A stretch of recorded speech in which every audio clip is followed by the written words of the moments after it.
Akamwambia Mungu, bwana mimi sijui kilichotokea.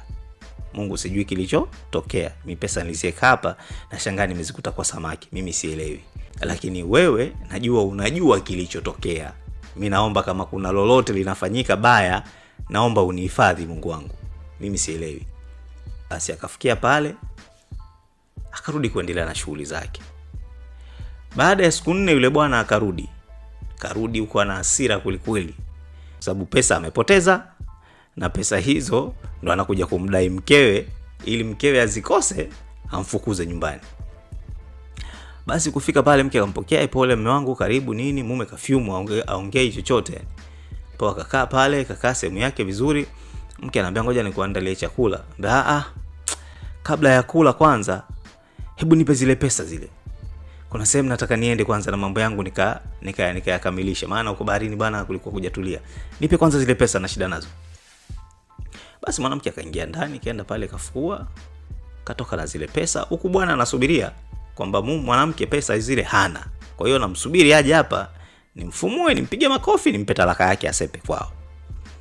Sasa bwana mwanamke kurudi na zile pesa na mkabidhi. Mume wangu pesa. Mume kuona zile pesa kwanza aliruka kwenye kiti pale akasimama pembeni. Kwamba sijapata kuona mwanamke mchawi kama wewe.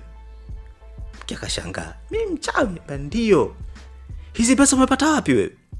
Sasa yule mwanamke ndo akaelewa, kumbe huyu anajua kilichotokea huko ndani. Kwamba hizi pesa alinipa lakini anajua hazikuwepo. Kwani amehamaki? Akaanza kumhoji, wewe unahamaki nini? Kwa hiyo unajua kilichotokea, sio? Basi yule mume kuona vile akasimama pembeni. Akasema, mke wangu ngoja kwanza nikwambie.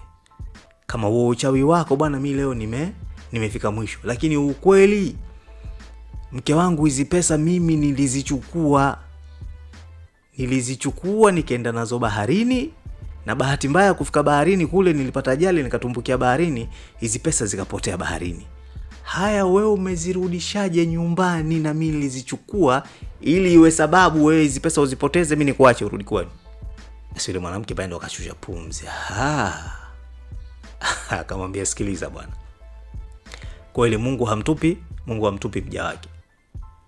Kama hizi pesa wewe ulizichukua kwenda nazo baharini uko katumbukia nazo, basi ule jirani yeye alivorudi kuvua juzi kakuulizia hapa, nikamwambia na wewe umekwenda hujarudi.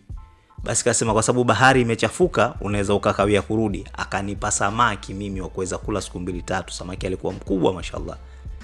Yule samaki nilivompasua ndani ndo nikazikuta hizi pesa. Mimi nilihamaki kama ulivohamaki wewe, kwamba pesa niliziweka ndani, kwa samaki zimefikaje?